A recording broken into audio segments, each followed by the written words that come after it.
साम्राज्य, सामान्यांचा असामान्य आवाज।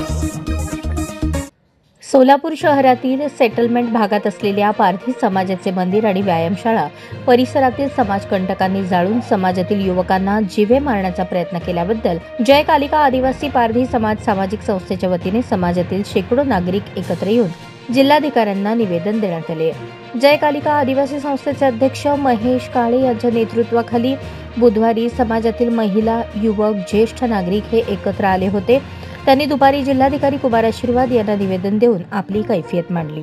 29 जुलै रोजी रात्री 8:30च्या दरम्यान सेटलमेंट फ्री भागातील काही गायकवाड आडनावाच्या युवकांनी सचिन चव्हाण याला हटकून त्याला मारहाण करत जातीवाचक शिवीगाळ केली होती। त्यानंतर अॅट्रॉसिटीचा गुन्हा दाखल झाला होता। या गुन्ह्यानंतरही गायकवाड कंपनी दाखल झालेला गुन्हा मागे घेण्यासाठी जीवे मारण्याची धमकी देत असल्याचे निवेदनात म्हटले आहे। त्यानंतर चिडून त्या लोकांनी समाजाच्या व्यायामशाळेला आग लावून आतील साहित्य आणि मंडळाची गणेश मूर्तीची नासधूस केली आहे। यावेळी मनोज काळे, पार्वती काळे, राजेंद्र काळे, मारुती काळे, मंजुनाथ काळे, रविनाथ चव्हाण, सिद्धूबाई काळे, कविता चव्हाण, सुमित्रा काळे यांच्यासह पारधी समाजातील नागरिक मोठ्या संख्येने उपस्थित होते। काळे बोलतोय, Solapur settlement free colony number 1 Solapur, Pardhi समाज जिल्हा अध्यक्ष। गेल्या 29 तारखेला पंचमी दिवशी आमच्या समाजाचा मुलगा दळण करण्यासाठी गिरणीवरती गेला होता।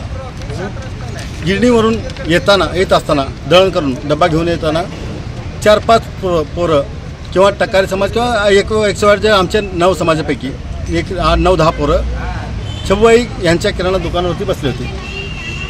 मग ह्या पोराला हे काय बघत चालला बे धवन्या असं म्हणून थांबवलं।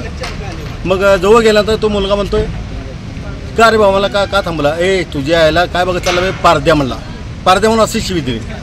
मग त्याकडे फायटर होतं, फायटरने त्या पोराच्या तोंडावरती मुक्की मारला। मग त्या पोराचे दात पडले, डोक्यात 4-5 टाके पडले। ठीक आहे, आम्ही गेलो, आम्ही साहेबांनी विनंती केलो, रिक्वेस्ट केलो, त्यांच्यावरती अट्रॉसिटी गुन्हा दाखल झाला। अट्रॉसिटी गुन्हा दाखल झाला, संबंधित जे आरोपी होते ते आरोपीला अटक करण्यात आली। ठीक आहे, ह्याच्यानंतर 8-10 दिवस गेले। आमचे वरिष्ठ लोक, हे लोक नगरसेवक असू दे, कोण असू दे, सगळे मिटवण्यासाठी प्रयत्न केले। ठीक आहे म्हणलं, आमचं मिटत नाही म्हणलं, असं आमच्यावरती अन्याय व्हायला आम्ही मिटवून घेत नाही, का होईल ते होईल, कोर्टामध्ये होईल।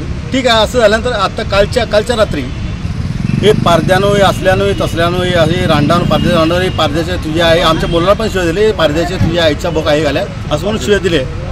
शिवाय दिल्यानंतर ह्यांचं उजत चालताना यांचे 8-10 पोरं जिमच्या मागच्या आमची जिम आहे, शासना कलेक्टर साहेबाच्या माध्यमातून मंजूर करून घेतलेली जिम पण आहे, ती जिमच्या पाठी मागून गेले, जिमचं काच फोडले आणि त्यांनी बिसलेल्या बाटलीमध्ये पेट्रोल भरून आणले होते। त्या पेट्रोल आतमध्ये पिचकार मारून छिरकावले। मग आतमध्ये आमच्या कैलासपती तरुण मंडळाची मूर्ती आहे, गेल्या वर्षी आम्ही विसर्जन केलं गणपतीची, ती मूर्तीसुद्धा आणि आमच्या पोरांची कबड्डी खेळायचे जे मॅट असतात ती मॅट 3 लाखाची आणि 12 लाखाचे साहित्य असं पूर्णपणे जळून खाक झालेलं आहे। तरी ह्यापासून आम्हाला संरक्षण मिळावं, आमच्या लोकांना न्याय मिळावा ही विनंती।